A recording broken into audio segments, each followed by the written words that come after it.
Hello everyone, MNC education में आप सबों का बहुत बहुत स्वागत। आज के इस सेशन में हम JSSC previous years general math series का सेट 20 लेकर आपके सामने में प्रस्तुत हुआ हूं।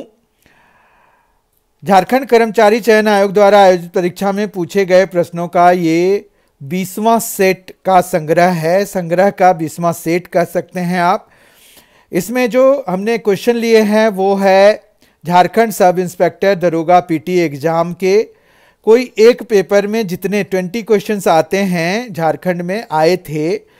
ये जो झारखंड सब इंस्पेक्टर दरोगा पीटी एग्जाम हुए थे 25 अगस्त 2017 से 6 सितंबर 2017 के बीच, तो उसके 20 क्वेश्चंस जो है हम किसी एक सेट में जो आए थे वो सारे क्वेश्चंस हम आज के सेशन में देखने जा रहे हैं। जैसे कि प्रीवियस 19 सेट्स में हम जेएसएससी के कोई ना कोई जो कि पेपर हो चुके हैं उनके क्वेश्चंस, जो मैथ सेक्शन के क्वेश्चंस हैं वो सारे क्वेश्चंस हम देख रहे हैं इस सीरीज के अंतर्गत।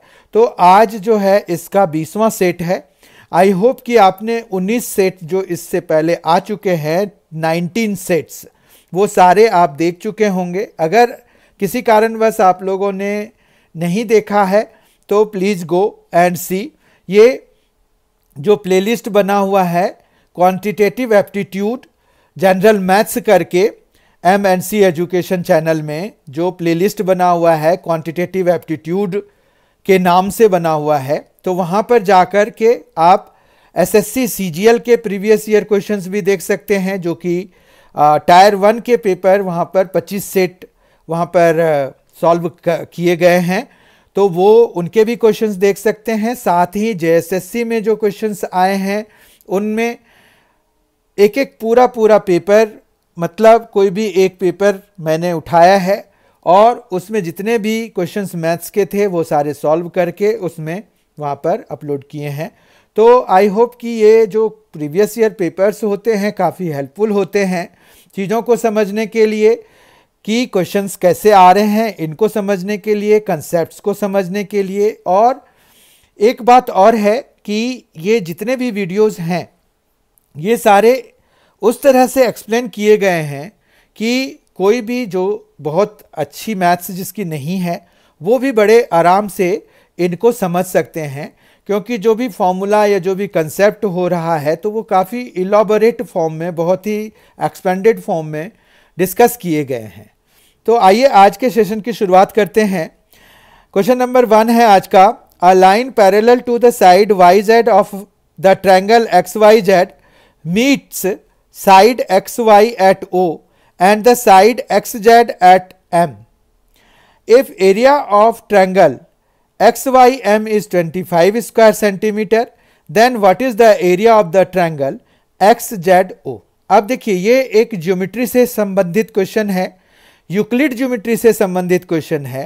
तो यहाँ पर सबसे बेस्ट अप्रोच यही होता है कि आप एक रफ डायग्राम बना लीजिए जो भी कहा गया है उसके हिसाब से। अब यहाँ पर एक ट्रायंगल है एक्स वाई जेड, तो हम एक्स वाई जेड का एक ट्रायंगल बना लेते हैं।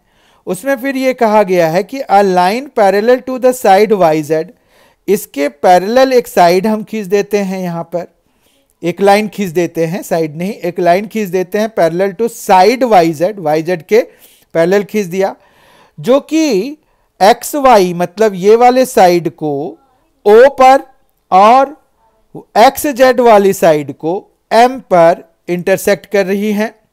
फिर इन्होंने क्या कहा है कि X Y M, triangle X Y M, अब देखिए कैसे बनेगा एक्स वाई एम, तो यहाँ पर एम से ज्वाइन कराना पड़ेगा इसको। तो ये वाले ट्रायंगल का एरिया 25 स्क्वायर सेंटीमीटर है, तो हमें एक्स जेड ओ का एरिया मतलब एक्स जेड ओ का एरिया निकालना है।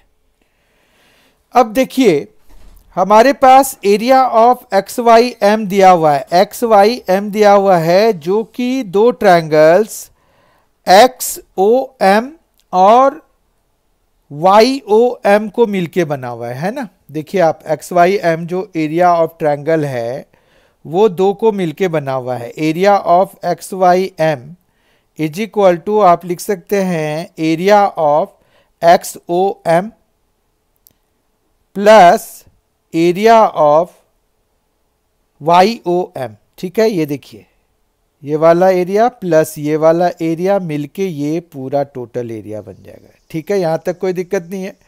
तो ये क्या आ गया, XOM plus area of YOM मिलके ये बन जाएगा। ठीक है, इतना समझ में आ गया।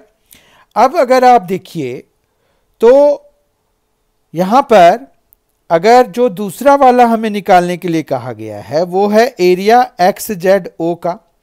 X, Z और O के साथ भी वही बात है कि हम area of XOM plus area of ZOM लिख सकते हैं। देखिए ZOM और XOM मिलके ये पूरा बड़ा वाला एरिया बनाएगा। ठीक है, आप समझ पा रहे हैं।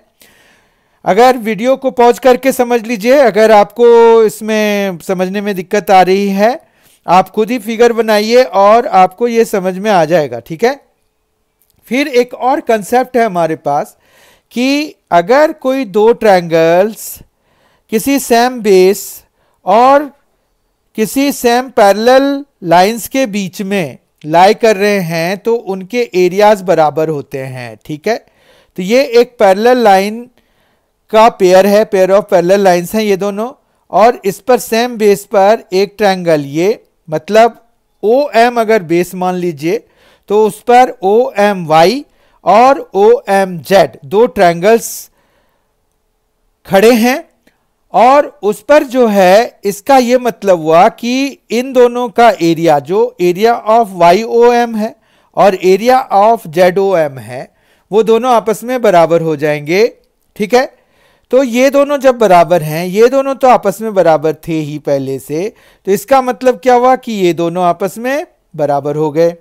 इस तरह से एरिया ऑफ XZO बताने में हमें कहीं पर भी कोई दिक्कत नहीं है। हम बड़े आराम से XYM का जितना एरिया है उतना ही XZO का हो जाएगा। तो ऑप्शन वाइज अगर देखिए तो 25 स्क्वायर सेंटीमीटर ए ऑप्शन पर है, तो हमारा ए ऑप्शन करेक्ट हो जाएगा, क्योंकि XZO जिसका एरिया उन्होंने पूछा है वो उसका एरिया XYM के बराबर ही है। यहां पर मैंने इसको एक्सप्लेन कर दिया है, आपको ये समझ में आ गया होगा। यहां पर हमने एक थ्योरम यूज किया कि अगर कोई भी दो triangles on the same base and between same parallels lie कर रहे हैं तो उनके एरियाज बराबर होते हैं। ठीक है, ये 9th क्लास में हमने करा हुआ है एक थ्योरम यूक्लिड ज्योमेट्री में। ठीक है, इस तरह से क्वेश्चन नंबर 1 का सही आंसर है A 25 square centimeter. Question number 2 देखते हैं। A man stands at the end point of a shadow of a pole. He observes that the length of the shadow is √3 times that of the pole.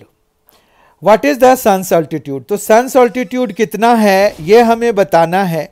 तो ये simple question है कि अगर आपके पास यहाँ पर ऐसा दिया हुआ है आपको कि अगर कोई, जैसे ये एक लेंथ है, उसकी हाइट x मान लिया हमने, पोल की हाइट, और उसकी शैडो की हाइट जो है वो √3 टाइम्स जो है।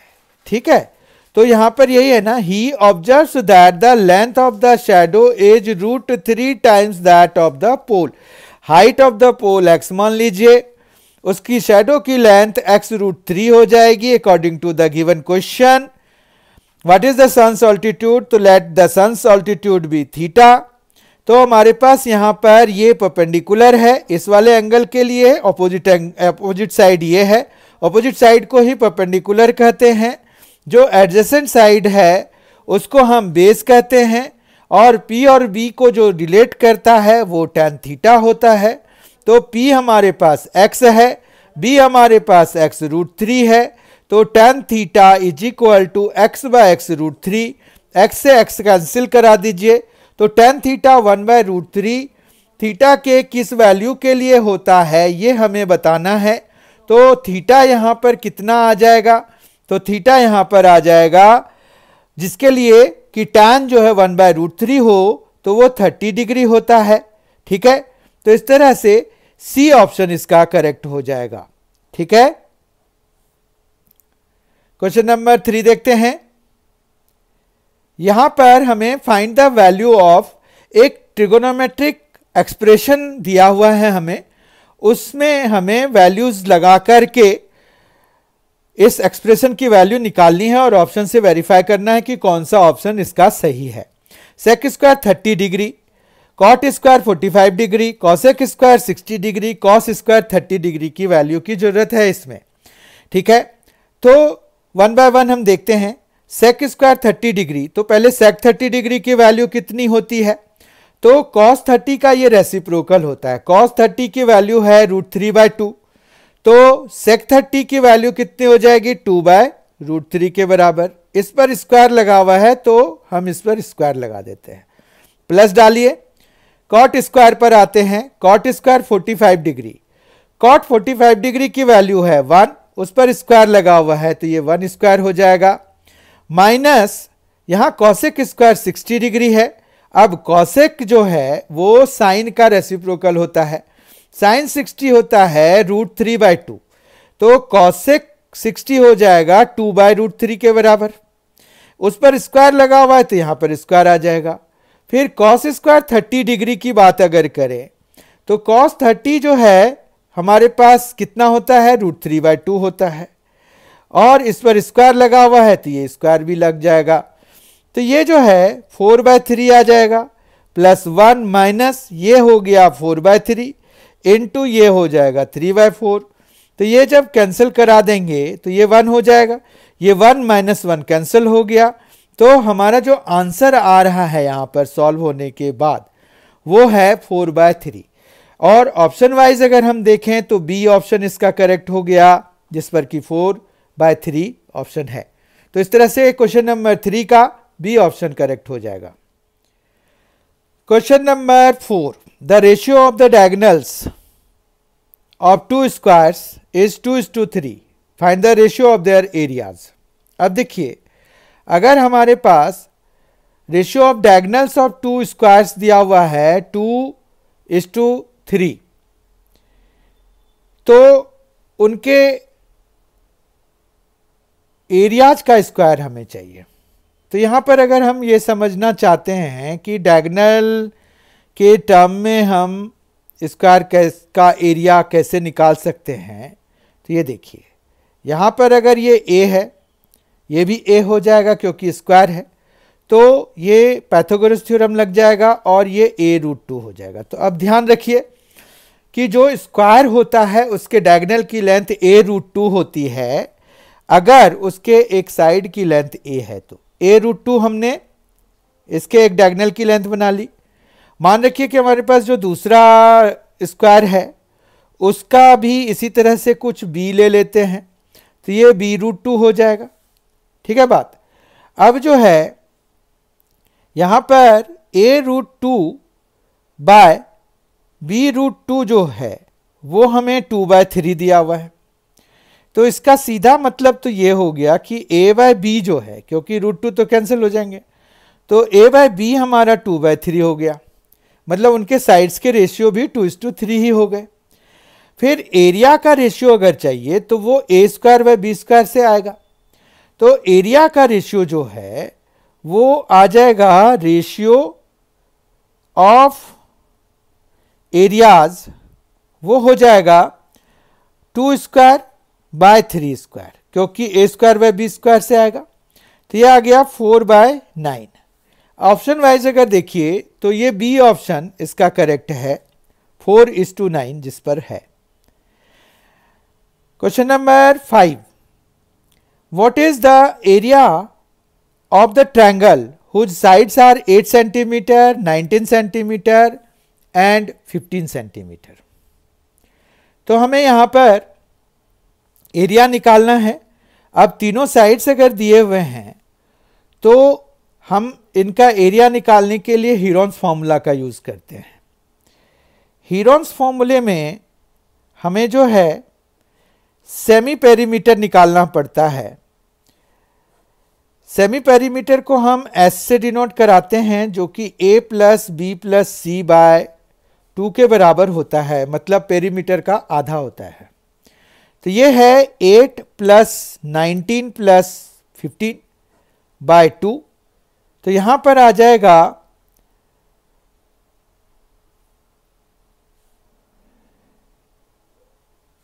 42 बाय 2 हो गया, तो ये 21 आ गया। ठीक है, अब हमें एरिया का फॉर्मूला जो हीरोन्स फॉर्मूला में होता है, एरिया ऑफ ट्रायंगल, वो होता है S minus A, S minus B, S minus C. ठीक है, ये वैल्यू हम अगर इवेलुएट करा देंगे तो हमें एरिया मिल जाएगा, कोई प्रॉब्लम नहीं है। अब एस है 21, तो यहाँ 21 लिख दीजिए।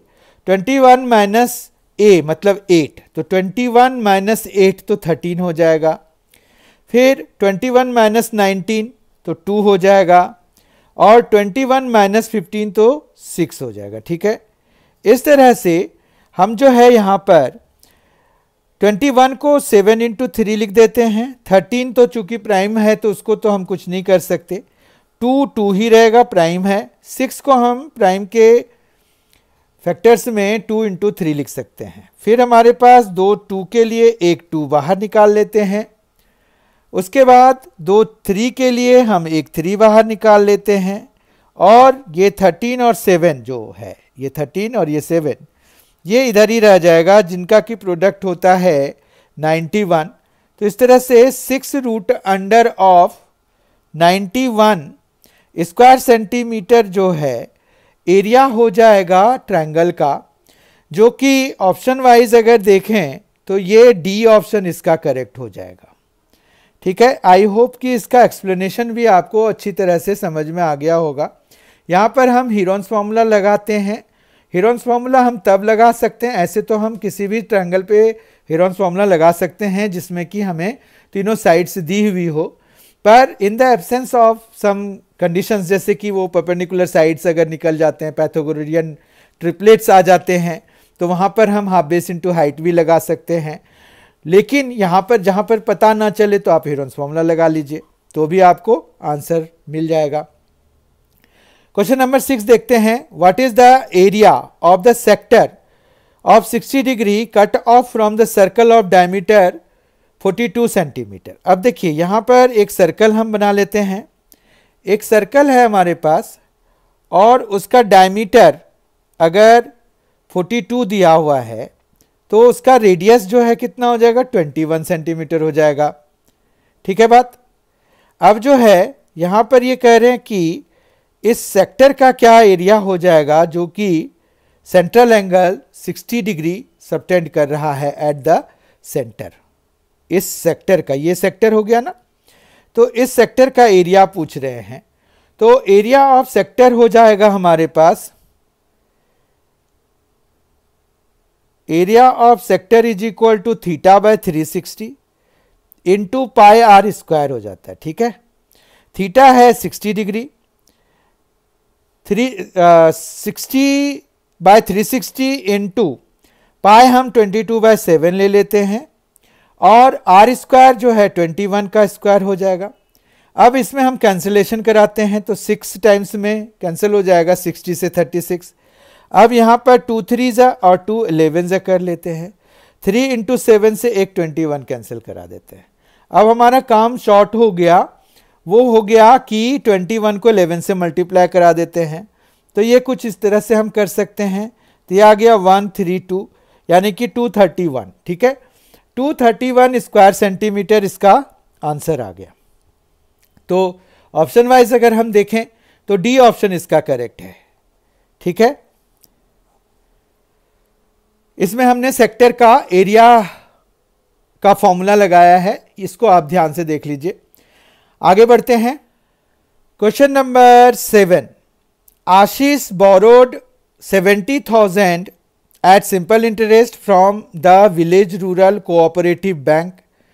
At the end of 3 years, he again borrowed rupees 30,000 and closed his account after paying 46,150 as interest after 8 years. From the time he made the first borrowings. पहला बोरोइंग्स जब उसने किया था उसके 8 साल बाद उसने इतना सिंपल इंटरेस्ट पे किया 46,150। What was the rate of interest charge by the rural cooperative bank, हमें ये पता करना है।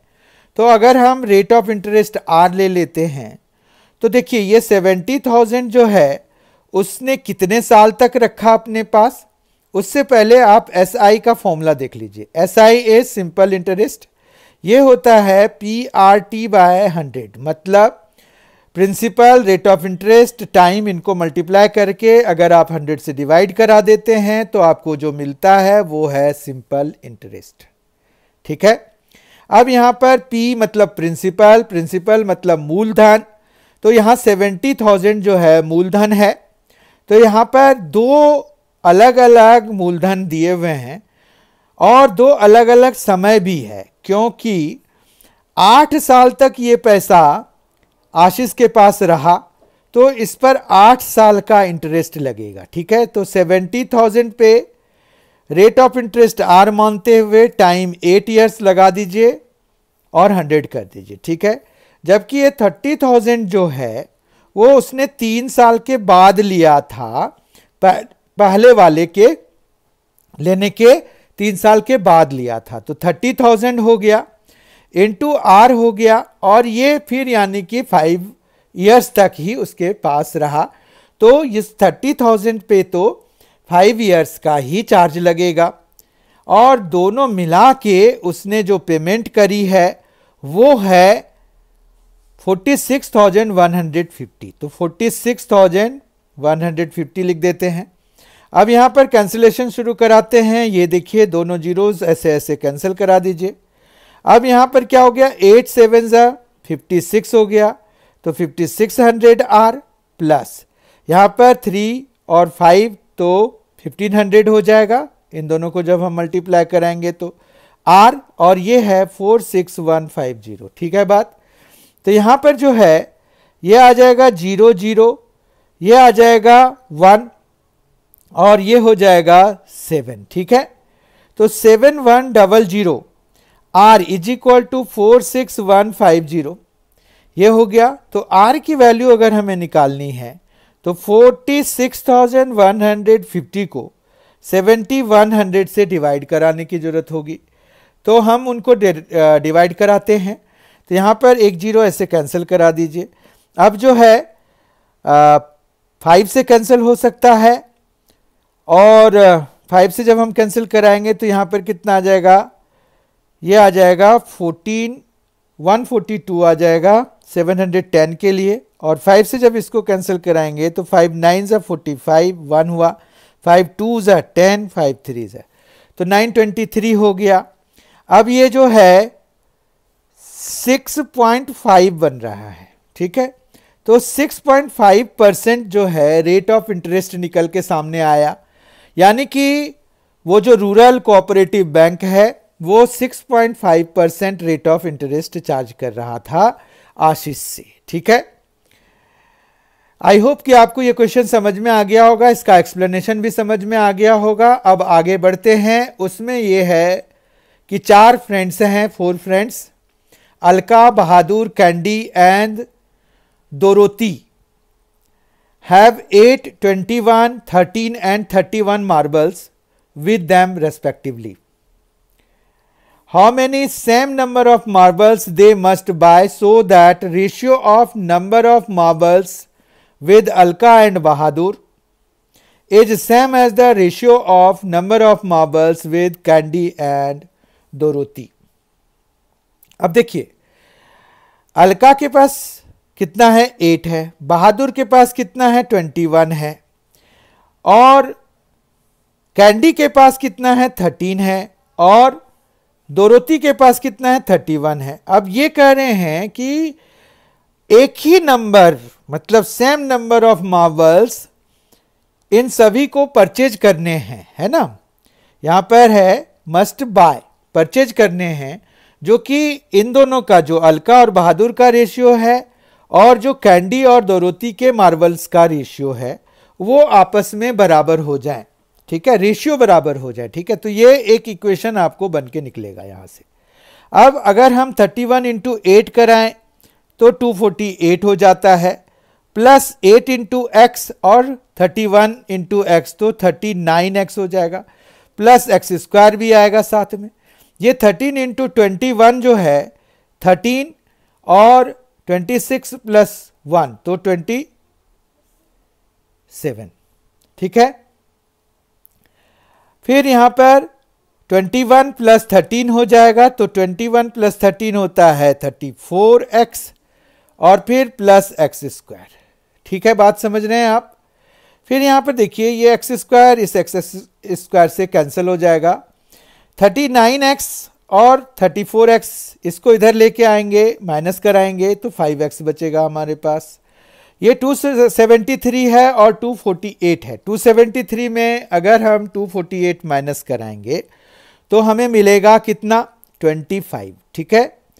x इज इक्वल टू कितना हो जाएगा, 25 को 5 से डिवाइड करने के बाद मिलेगा, तो x हमारा कितना आ गया, 5। यही हमारा वो नंबर है जितना कि ये अगर अलका, बहादुर, कैंडी और दोरोती खरीद लें तो अलका और बहादुर के मार्बल्स का जो रेशियो होगा वही सेम रेशियो कैंडी और दोरोती के मार्बल्स का भी हो जाएगा।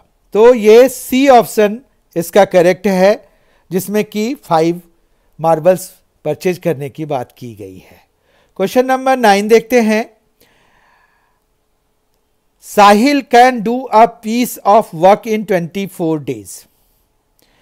If Kajal works twice as fast as Sahil, then how long would they take to finish the work if they work together? यहाँ पर यह है कि साहिल जो है 24 डेज में काम पूरा कर रहा है, तो एक दिन में 1/24 पार्ट्स काम पूरा करेगा। काजल जो है works twice as fast as Sahil, Kajal जो है साहिल के तुलना में ट्वाइस फास्ट काम कर रही है। तो साहिल अगर 24 डेज में काम पूरा करता है तो काजल जो है उसको 12 डेज में ही पूरा कर लेगी। इस तरह से एक दिन में वो 1/12 part of the work finish करेगी, ठीक है। अब दोनों को अगर हम साथ में लगा दें काम करने के लिए, वर्क टुगेदर, तो हमारे पास ये पता करना जरूरी है कि एक दिन में कितना पार्ट काम होगा, बाकी हम इसी से निकाल लेते हैं। इन दोनों को सम करा दीजिए, ये आ गया 24, 1 + 2 यानी कि 3, 3/24 यानी कि 8।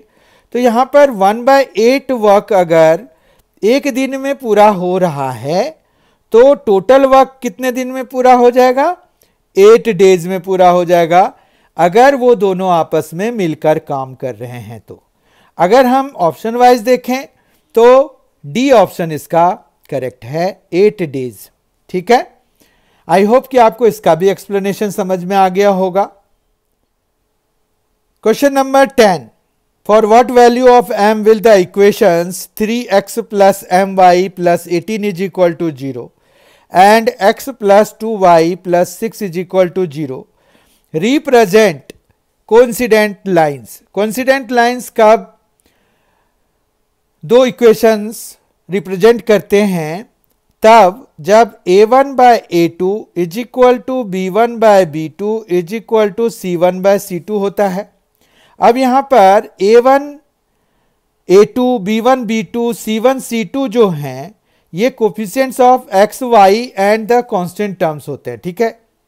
तो हमारे पास यहां पर a1 जो है 3 है, a2 हमारा 1 है, ठीक। b1 m है जिसकी वैल्यू हमें निकालनी है, और b2 यहां पर y का कोफिशिएंट सेकेंड इक्वेशन में 2 है तो b2 2 है, c1 18 है और c2 6 है, ठीक है, कोई प्रॉब्लम नहीं है। अगर आप देखें तो यहां पर 18 6 से 3 टाइम्स में कैंसिल हो रहा है, ये भी 3 ही है, तो ये दोनों तो बराबर हैं। फर्स्ट और थर्ड जो फ्रैक्शंस हैं हमारे पास वो आपस में बराबर हैं। इसका मतलब ये हो गया कि m/2 हम अगर 3 के बराबर कर दें और वहां से m की वैल्यू निकाल लें तो भी हमें आंसर मिल जाएगा। और यहाँ पर से हमें जो आंसर मिल रहा है वो 6 मिल रहा है, क्योंकि m/2 अगर 3 के बराबर है तो ये 2 इधर जाके मल्टीप्लाई होगा, ठीक है। तो ये m is equal to 6 answer आ गया। इस तरह से सी ऑप्शन इसका करेक्ट है। 10th क्वेश्चन का सी ऑप्शन 6, मतलब m की वैल्यू अगर 6 हम यहां पर डाल दें तो ये जो दो इक्वेशंस हैं हमारे पास, ये कोइंसिडेंट लाइंस को रिप्रेजेंट करेंगे। क्वेश्चन नंबर 11 देखते हैं। 450 grams of salt solution has 50% salt in it. How much salt should be added to make it 60%? ठीक है, अब यहां पर क्या है कि 50% तो सॉल्ट पहले से ही है, तो यानी कि 450 ग्राम सॉल्यूशन है तो उसमें 50% अगर सॉल्ट है तो 450 का 50% कितना होता है 225। 50% मतलब आधा, 450 का आधा हो जाता है 225। ठीक है, अब उसमें से आप x ग्राम और सॉल्ट ऐड कर दीजिए ताकि जो टोटल है वो 60% बन जाए, मतलब सॉल्ट का जो कॉम्पोजिशन है उसमें वो 60% बन जाए।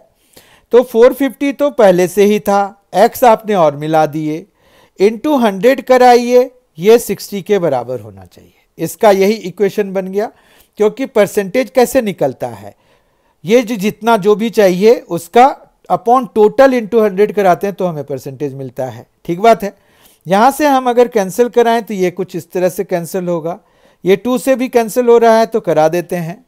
अब हमारे पास यहां पर जो है 225 इंटू 5 अगर हम देखें तो वो है 5 5 ज़ा 25, 5 2 ज़ा 10 प्लस 2 25, 5 5 ज़ा 25, 2 हो गया, 5 2 ज़ा 10 प्लस 2 12 हो गया, 1 कैरी हुआ है, 5 2 ज़ा 10 और प्लस 1 11 हो गया, प्लस ये 5 इंटू एक्स तो 5x हो जाएगा, इज इक्वल टू 450 इंटू 3 अगर कराएंगे तो ये आता है 45 इंटू 3 135, एक जीरो लगाना पड़ेगा इस जीरो के चक्कर में। ठीक है, और प्लस 3x इज देयर, तो ये आ गया 5x माइनस 3x, तो ये 2x हो गया। अब 1350 में अगर हम 1125 माइनस करते हैं तो हमें क्या मिलेगा, तो यहां पर मिलेगा 5। ठीक है बात, फिर यहां पर मिलेगा 2 और यहां पर मिलेगा 1, यहां पर भी 2 मिल जाएगा। ठीक है, 225/2 हो जाएगा x की वैल्यू। ये देखिए 1350 में अगर हम 1125 माइनस कराएंगे 225 आएगा, ये 3x इधर जाके माइनस होगा तो 5x माइनस 3x 2x मिल जाएगा। यहां से x की वैल्यू निकालनी है तो 225/2 कराएंगे, ये जो है हमें x की वैल्यू दे जाएगा, यानी कि इतना सॉल्ट हमें उसमें ऐड कर देने से 60% कॉम्पोजिशन हो जाएगा सॉल्ट का। ये आ गया 112.5। तो इतना ग्राम अगर मिला दें सॉल्ट, जो सॉल्यूशन हमें प्रोवाइडेड है 112.50 ग्राम्स, ये सी ऑप्शन इसका करेक्ट हो जाएगा। ठीक है, क्वेश्चन नंबर 12 देखते हैं। 3 equal glasses are filled with a mixture of water and milk. ठीक है, अगर सब सारे इक्वल ग्लासेस हैं, उसमें जो है वाटर और मिल्क मिला हुआ है, the proportion of water to milk in each glass is respectively 3:2, 4:3, 5:4। The content of the 3 glasses are emptied into a single vessel. What is the proportion of water and milk in it. हमें proportion of final proportion निकालना है। क्या हुआ कि 3 glasses हैं, उसमें सब में वाटर और मिल्क है, तीनों इक्वल ग्लास हैं, मतलब कैपेसिटी उनकी सेम है। तो हम जो है वो अपने हिसाब से सपोज कर लेते हैं ताकि क्वेश्चन हमारा सिंपली बन जाए, बहुत इजीली बन जाए। The proportions of water to milk in each glass is respectively 3:2, 4:3, 5:4। तो हम जो है क्वांटिटी अगर सपोज करना चाहते हैं कि हर एक ग्लास में कितना रखा जाए, तो हम ऐसा रखें जो कि ये 5 से भी कैंसिल हो रहा हो, ये जो दोनों का सम है, जो कि 7 से भी कैंसिल हो रहा हो और जो कि 9 से भी कैंसिल हो रहा हो। ये सारे जो रेशियोज के सम है ना, उनसे कैंसिल हो रहा हो। ये 5 बन रहा है, ये 7 बन रहा है, ये 9 बन रहा है। तो अगर इनका आप एलसीएम देखेंगे तो ये कुछ इस तरह से बन जाएगा। ठीक है बात, तो ये आ गया आपके पास कि भाई 5 7 9, 5 इंटू 7 इंटू 9 जो है इतना मिलीलीटर ले लेते हैं, इतना मिलीलीटर मिल्क है एक ग्लास में, ठीक है। इनको मल्टीप्लाई कर रहे या ना करें कोई खास बात नहीं है। अब जो है हमें क्या है कि 3:2 चाहिए। अब 3:2 अगर हमें चाहिए तो 3 प्रोपोर्शन जो है इसका कितना हो जाएगा, तो ये 3 से कैंसिल करा दीजिए, इसको 3 से डिवाइड करा दीजिए, तो हमारे पास यहाँ पर जो भी आएगा, एक्चुअली हमें यहाँ पर कितना निकालना पड़ेगा, 3:2 है ना, तो जो पहले वाले में है वो है वाटर टू मिल्क, ठीक है ना। तो वाटर टू मिल्क है तो 3/5 है पहले वाले में, तो ये 5 × 7 × 9, यानी कि ये क्या है, वाटर है, ठीक है। पहला वाला आपका वाटर है, दूसरा वाला मिल्क है, अभी हम निकाल रहे हैं। तो ये 3/5 और ये आ जाएगा, तो 5 से कैंसिल करा दीजिए, तो यहाँ पर कितना आ गया, 21 × 9 आ गया, तो ये आ गया 189। अब मिल्क की बात करते हैं तो मिल्क हमारा 2/5 हो जाएगा, तो 2/5 × 5 × 7 × 9 से आ जाएगा, तो यहाँ पर भी 5 से कैंसिल हो जाएगा, यानी कि ये आ जाएगा 63 × 2, है ना। 63 × 2 हो जाता है 126, तो 189 और 126 इसमें वाटर और मिल्क है रेस्पेक्टिवली।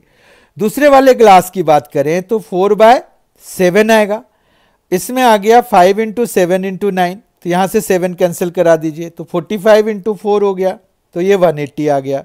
इसमें जो दूसरे ग्लास में वाटर का कंटेंट है 180, अगर हमने ये 5 × 7 × 9 ml माना है ईच की कैपेसिटी तब, ठीक है। ये कैपेसिटी कैसे माना है, तो ये इनके जो सम थे, रेशियोज के सम, रेस्पेक्टिव रेशियोज के पहले हमने ऐड किए और फिर उनका एलसीएम ले रहे हैं, तो एलसीएम में ये सारे प्राइम नंबर ही हैं। ये वाला तो चलिए वो है 9 है, पर ये कोप्राइम हो गए एक तरह से, ये ना तो 5 की टेबल में आते हैं, ना तो आता है ना तो 7 के, तो ये कोप्राइम हो गए, तो इनको आपस में मल्टीप्लाई करके ही हमें एलसीएम निकालना पड़ेगा। तो वो एलसीएम निकाल लिया, 180 हो गया हमारे पास। इसका बी में जो सेकेंड वाला जो ग्लास है उसमें जो वाटर है वो 180 है। अब मिल्क देखना है तो वो हो जाएगा 3/7, 5 × 7 × 9, 7 से 7 कैंसिल कराइए, 5 × 9 45 हो गया, इंटू 3 तो 135 हो गया, ठीक है। अब तीसरे ग्लास में देखते हैं, ये ग्लास है 1, ये 2 है और ये यहाँ पर अब हम तीसरे का निकाल रहे हैं।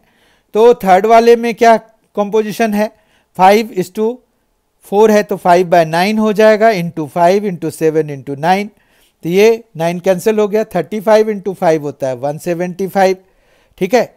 और इधर आ जाएगा फिर 4/9 इंटू 5 × 7 × 9, 9 से 9 कैंसिल कराइए, 35 × 4 हो जाएगा 170, ठीक है। तो यहाँ पर 140, हाँ 140 हो जाएगा। तो इस तरह से ये हमारा मिल्क का कॉम्पोजिशन 189, 180 और 175, इनको हम ऐड करा देते हैं। जब हम इनको एक जगह उल्टेंगे, उलट कर रखेंगे, तो हमारे पास जो मिल्क कॉम्पोजिशन हो जाएगा उसमें ये इनका सम होगा, ठीक है।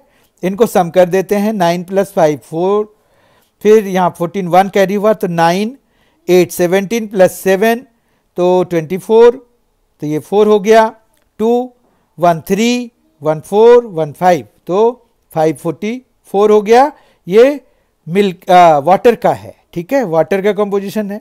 मिल्क का अभी आएगा इधर से ऐड करने के बाद, 126 135 और 140 को ऐड करने से आएगा, तो 6 + 5 तो 11 हो गया, 1 कैरी हुआ तो 3 3 6 + 4 तो 10, 1 कैरी हुआ 2 3 4 401, ये रेशियो आ गया हमारे पास 544:401। अगर आप ऑप्शन वाइज देखें तो इसका सी ऑप्शन करेक्ट है, ठीक है। आई होप आपको इसका एक्सप्लेनेशन समझ में आ गया होगा, थोड़ा बड़ा क्वेश्चन था। अगर आपको कुछ कंफ्यूजन है तो आप इसको पॉज करके देखिए, खुद से करने का प्रयास कीजिए, समझने का प्रयास कीजिए, आपको ये समझ में आ जाएगा। क्वेश्चन नंबर 13 देखते हैं। क्वेश्चन नंबर 13 है the shadow of a monument is 65 metre long. At the same time the shadow of a 5.5 metre tall tree is 8.25 metre. What is the height of the monument. अब देखिए monument तो काफ़ी बड़ा होता है, पर फिर भी हम अगर ऐसे देखें तो ये 65 है और मॉन्यूमेंट की हाइट हम x मान लेते हैं। उसके बाद हमारे पास यहाँ पर एक और भी दिया हुआ है। तो कंसेप्ट ये कहता है कि एक ही टाइम में जो है ना इन दोनों का जो रेशियो होता है वही इन दोनों का भी रेशियो होता है। ठीक है, अब यहाँ पर क्या दिया हुआ है, at the same time the shadow of a 5.5 metre tall tree. अब ये 5.5 मीटर टॉल ट्री है, उसका 8.25 है शेडो की लेंथ, तो ये 5.5 हो गया, ये 8.25 हो गया। तो अभी क्या हुआ कि सेम टाइम में ये जो x बाय 65 है और जो 5.5 बाय 8.25 है ये रेशियो सेम होते हैं। ठीक है, अगर आप पॉइंट हटाना चाहते हैं तो यहाँ पर 0 कर दीजिए। अब क्या हुआ कि दोनों डेसिमल प्लेसेस में 2 हो गए हैं, तो ये आप हटा सकते हैं। अब ये 25 से कैंसिल हो रहा है, 25 2s है, 25 2s है। ठीक है, और यहाँ पर 25 3s है, 25 3s है, 22/33 हो गया। 11 से कैंसिल कराइए, 2/3 आ गया। तो यहाँ पर जो हमें आंसर आ रहा है वो है x इज इक्वल टू, ये 65 क्या होगा 2 से जाके मल्टीप्लाई होगा, तो 65 इंटू 2 कितना होता है 130 होता है, अपॉन 3 कीजिए, इसकी वैल्यू निकालिए, 3 4 जा 12, तो यहाँ पर 1 बचा, 3 3 जा 9, 43.33 आता रहेगा, क्योंकि आपको जो वहाँ पर रिमाइंडर आ गया है वो 1 आ गया है, तो वो कैंसल होता रहेगा। ठीक है, यहाँ पर ये है।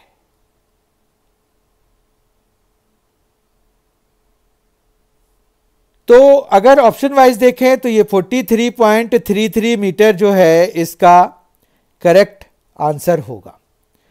क्वेश्चन नंबर 14 देखते हैं। इसमें इसका कोई यूज नहीं है तो ये हम हटा देते हैं। अब हम क्वेश्चन पढ़ते हैं।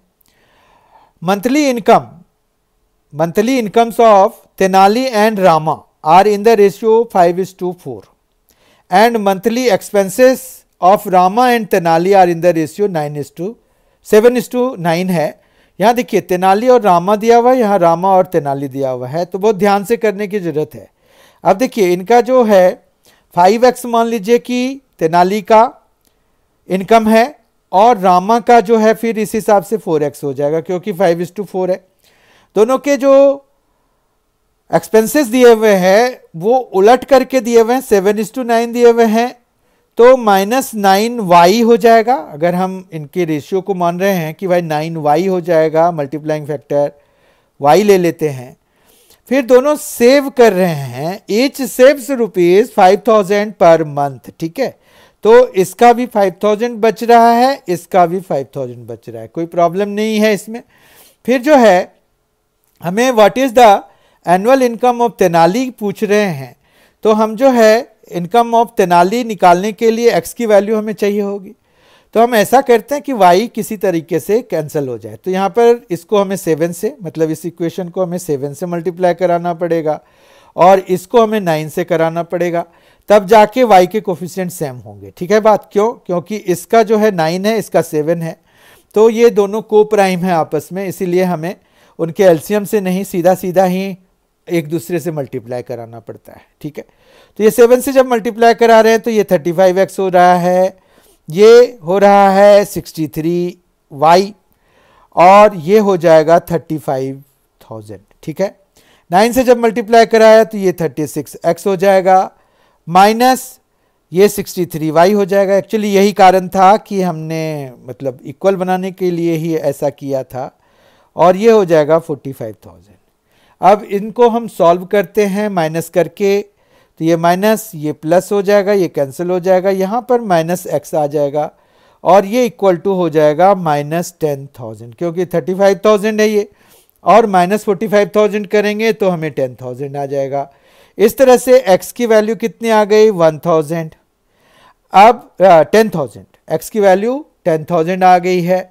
अब जो है, जो तेनाली का इनकम है वो 5x है, राइट। तो 5x मतलब 50,000 हो गया पर मंथ। तो अगर कोई 50,000 पर मंथ अर्न कर रहा है तो पूरे साल, क्योंकि यहां क्या कह रहे हैं, एनुअल इनकम कह रहे हैं, एनुअल पूरा साल का हो गया। तो 50,000 इंटू 12 हो जाएगा, जो कि 6 लाख के बराबर होता है। तो ए ऑप्शन इसका करेक्ट हो जाएगा। ठीक है, आई होप आपको इसका एक्सप्लेनेशन भी समझ में आ गया होगा। ये इक्वेशंस किस बेसिस पे बनाए गए हैं ये भी समझ में आ गया होगा। या फिर जिन लोगों ने लीनियर इक्वेशंस इन 2 वेरिएबल्स किया हुआ है, वहां पर जरूर एक ये क्वेश्चन देखा होगा या सुना होगा इसके बारे में। क्वेश्चन नंबर 15 देखते हैं, which of the following points represent the point of intersection of the lines. अब देखिए, सबसे बड़ी बात यह है कि आपके पास दो लाइंस की इक्वेशन दी हुई है और ऑप्शंस दिए हुए हैं, उनमें पॉइंट्स हैं। आपको एक ऐसा पॉइंट चूज करना है जो कि इन दोनों लाइंस के पॉइंट ऑफ इंटरसेक्शन को रिप्रेजेंट कर रहा है। अब पॉइंट ऑफ इंटरसेक्शन को अगर रिप्रेजेंट कर रहा है कोई भी, तो उसको पता करने के लिए हमें इन दोनों को सॉल्व करना होता है। सॉल्व करने का तरीका वही है जो हमने पीछे लगाया था, वो भी लीनियर इक्वेशंस इन 2 वेरिएबल्स ही थे, ये भी लीनियर इक्वेशंस इन 2 वेरिएबल्स ही हैं। तो हमारे पास वेरियस मेथड्स होते हैं इनको सॉल्व करने का। Substitution method, equating the coefficient method, cross multiplication method, ये 3 अलजेब्रिक मेथड्स हैं जो मुख्यतः हम यूज करते हैं। ठीक है, अब यहां पर अगर हम देखें तो 4x plus 5y is equal to 11 है पहला इक्वेशन। दूसरा इक्वेशन है 2x plus 7y is equal to 1। इसको अगर हम 2 से मल्टीप्लाई करा दें तो ये 4x हो जाएगा, जो कि इसके बराबर हो जाएगा। तो let us multiply the second equation with 2, तो ये 4x हो गया प्लस 14y हो जाएगा इज इक्वल टू 2 हो जाएगा। ठीक है, माइनस करा दीजिए, ये खत्म, यहां पर माइनस कराएंगे, यहां पर माइनस कराएंगे। अब 5 माइनस 14 इज माइनस 9, राइट, और 11 माइनस 2 इज 9। ठीक है, इस तरह से y की वैल्यू कितनी आ गई, -1। अब अगर यहीं पर से हम ऑप्शन वाइज चलने लग जाए तो हमें यहां पर एक ही ऑप्शन ऐसा है जिसमें कि y -1 है, तो ये सी ऑप्शन इसका करेक्ट हो गया। फिर भी हम अगर x की वैल्यू निकालना चाहते हैं तो हम किसी भी इक्वेशन में डाल सकते हैं। मान रखिए कि हम इसमें डाल दें, तो y की वैल्यू अगर -1 यहाँ डालेंगे तो ये -7 हो जाएगा। उधर ले जाएंगे तो 1 प्लस 7 यानी कि 8 हो जाएगा। 2x इज इक्वल टू 8 है, तो x की वैल्यू 4 हो जाएगी, क्योंकि 8 डिवाइडेड बाय 2 करना पड़ेगा x की वैल्यू निकालने के लिए, तो 4 आ गया। समझ में आ गया आपको, ये एक्सप्लेनेशन भी समझ में आ गया होगा।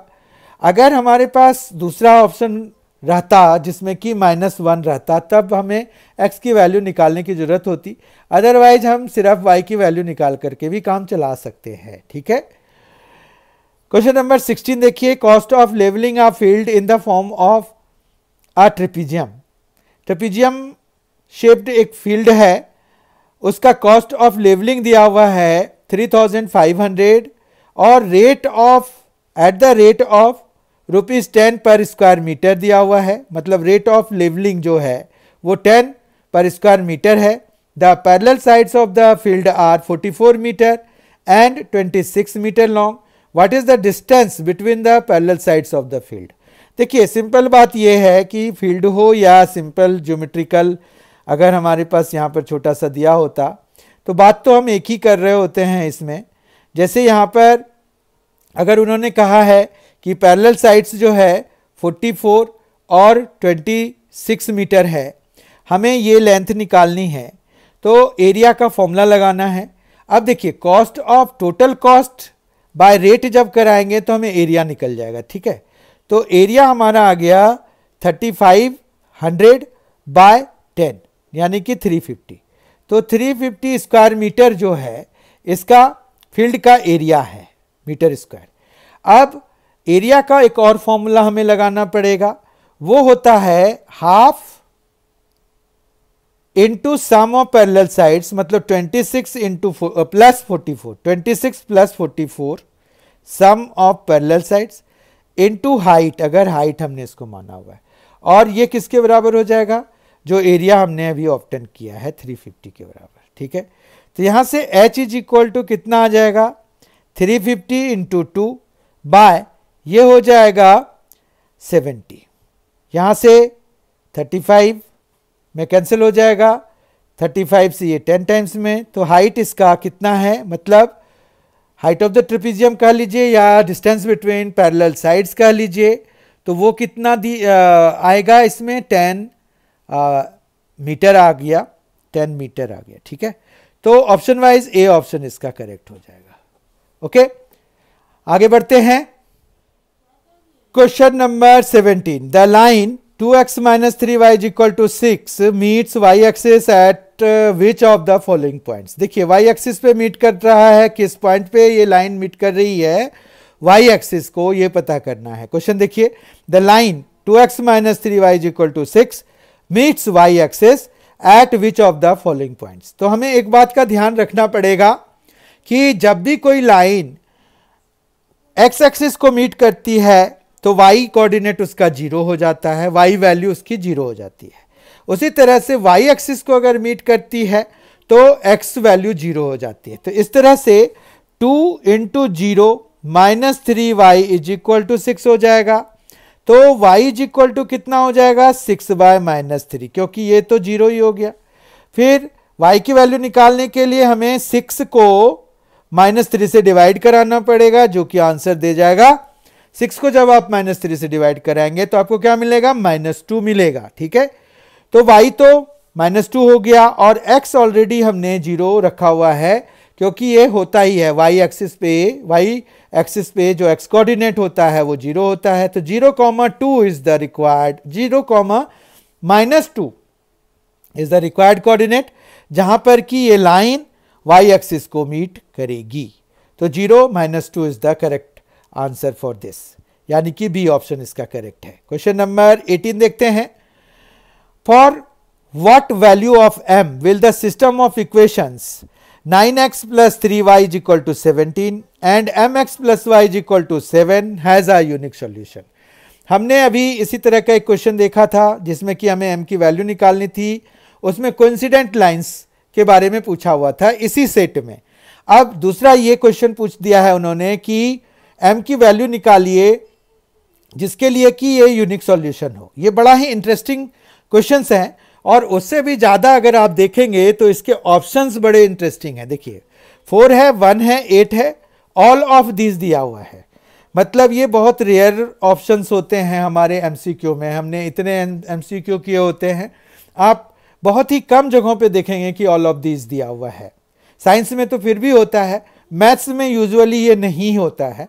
तो ये एक तरह से कहिए कि यूनिक सा क्वेश्चन जेएसएससी वालों ने चूज किया था इस बारी के लिए, ठीक है।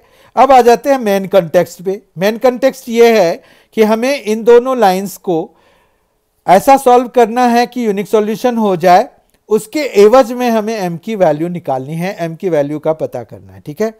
तो यहाँ पर यूनिक सॉल्यूशन के लिए जो केस होता है वो a1 by a2 should not be equal to b1 by b2। अभी जो हमने क्वेश्चन किया था इसी तरह का, जो हमने कोइंसिडेंट लाइंस वाला क्वेश्चन किया था, उसमें से हमने सीखा था कि a1 a2 b1 b2 हम कैसे निकालते हैं। तो बेसिकली वो x के कोफिशिएंट्स और y के कोफिशिएंट्स होते हैं। तो यहाँ पर क्या आ जाएगा, a1 9 आ जाएगा, a2 क्या आ जाएगा, m आ जाएगा, और ये किसके बराबर नहीं होना चाहिए, तो वो 3/1 के बराबर नहीं होना चाहिए। क्यों? क्योंकि b1 3 है और b2 जो है 1 है। ओके, तो इस तरह से m जो है 3 के बराबर नहीं होगा, क्योंकि 3 से ये 3 टाइम्स में कैंसिल हो जाएगा। क्रॉस मल्टीप्लाई कराएंगे तो m should not be equal to 3, ठीक है। अब हम ऑप्शन की बात करें अगर, तो यहाँ पर 4 1 8 कोई भी 3 के बराबर नहीं है, यानी कि हमारा डी ऑप्शन करेक्ट हो जाएगा, ठीक है। इसलिए ये क्वेश्चन थोड़ा ज़्यादा इंटरेस्टिंग था। क्वेश्चन नंबर 19 देखते हैं। If 2x square minus 5x is equal to 3, find the value of x given that x is greater than 0। ये ग्रेटर देन का सिंबल होता है, मतलब x की वैल्यू अगर हमें x से छोटी आ रही है तो वो हमें नहीं लेना है। ये चूंकि एक क्वाड्रेटिक इक्वेशन है, क्वाड्रेटिक इक्वेशन है, जब आप सॉल्व करेंगे तो 2 वैल्यूज यहां पर आएंगी। क्योंकि ये कैसे पता चलता है, जितनी डिग्री होती है ना इक्वेशन में, ये जो x की पावर में है, तो पावर जितना मैक्सिमम पावर होता है किसी भी इक्वेशन में उतना ही सॉल्यूशन उसका आता है। अब यहाँ पर कितना है, मैक्सिमम पावर कितना है, 2 है, तो 2 सॉल्यूशंस आएंगे इसके। तो हम जब इसको सॉल्व करेंगे या तो क्वाड्रेटिक फॉर्मूला लगा लें या फिर स्प्लिटिंग द मिडल टर्म लगा लें, तो उसके लिए हमें इस फॉर्म में लिखने की जरूरत होगी। एक्चुअली देखिए 3 इधर था ओरिजिनली, हम अब इसको इधर लेके आ गए -3 बना करके, ठीक है। अब हम स्प्लिटिंग द मिडल टर्म में क्या करते हैं, इन दोनों को मल्टीप्लाई कराते हैं, तो ये आ रहा है -6। फिर हमें -6 को ऐसे लिखना है जिनका कि 2 फैक्टर्स बन जाएं, जिनका कि सम -5 के बराबर हो। तो यहाँ पर अगर हम इसको -6x + x लिख दें तो इनका प्रोडक्ट जो है -6x² के बराबर होगा, जो कि इन दोनों के प्रोडक्ट के बराबर हो रहा है।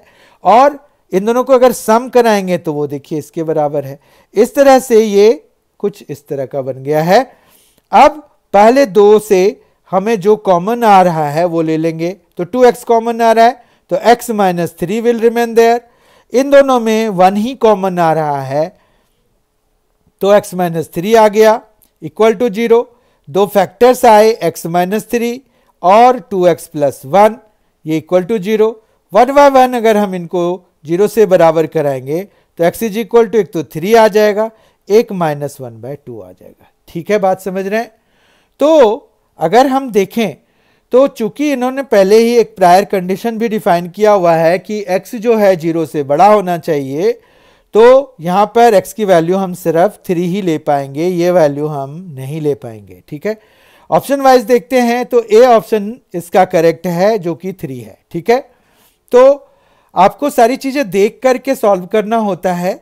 ऐसे भी यहाँ पर चूंकि ऑप्शन उस तरह से दिया हुआ था तो ये इजीली हम डिस्कार्ड कर पाए, क्योंकि अगर हम ये लेके भी जाएंगे तो हमें वहां पर ऑप्शंस नहीं मिलेगा। ठीक है, क्वेश्चन नंबर 20 और आज के सेशन का आखिरी क्वेश्चन हम देखने जा रहे हैं अब।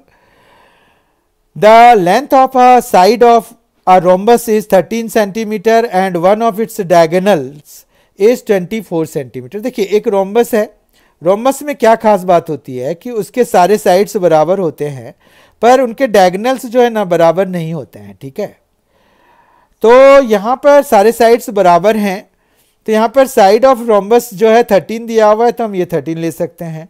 फिर वन ऑफ इट्स डायगोनल्स कर रहे हैं 24, तो मान रखिए कि ये 24 ले लें या फिर ये ले लें, तो हम मान रखिए कि ये 24 ले रहे हैं। तो फिर हमें एक कंसेप्ट और भी पता है कि diagonals bisect each other of a rhombus. तो यहाँ पर ये अगर पूरी लेंथ 24 की है तो इसकी आधी लेंथ जो है 12 की होगी। ठीक बात है। और फिर हमें एक और कंसेप्ट पता है कि इनके डायगोनल्स जो है ना 90 डिग्री पर इंटरसेक्ट करते हैं, 90 डिग्री पे बाइसेक्ट करते हैं। अब क्या हुआ कि ये 13 है, तो यहाँ पर एक राइट एंगल ट्रायंगल बन रहा है जिसमें एक परपेंडिकुलर और एक हाइपोटेन्यूज दिया हुआ है। तो हम 13 स्क्वायर मतलब 169 माइनस 12 स्क्वायर यानी कि 144, तो ये आ जाएगा हमारा 25। इसका स्क्वायर रूट जो है वो ये लेंथ हो जाएगी। ठीक है, बेस, तो ये 5 हो गया। ये 5 है तो ये तो आधा डायगोनल आया है, तो ये टोटल पूरा डायगोनल के लिए ये 5 और ऐड करना पड़ेगा। तो टोटल कितना आ गया, 10 आ गया। तो 10 centimetre is the length of other diagonal. Very easy question. तो यहाँ पर ए ऑप्शन इसका करेक्ट हो जाएगा। तो आई होप कि आज के सेशन का ऑल 20 क्वेश्चंस के जो डिस्कशन हमने किए वो सारे आपको समझ में आ गए होंगे। ये आपको concept building as well as to know to acquaint yourself about the pattern of the paper, मतलब अपने आप को तैयार करने के लिए एग्जामिनेशन पॉइंट ऑफ व्यू से ये क्वेश्चंस बहुत ही इंपॉर्टेंट लगे होंगे। बहुत ही जल्द आपको सेट 21 भी अवेलेबल करा दिया जाएगा।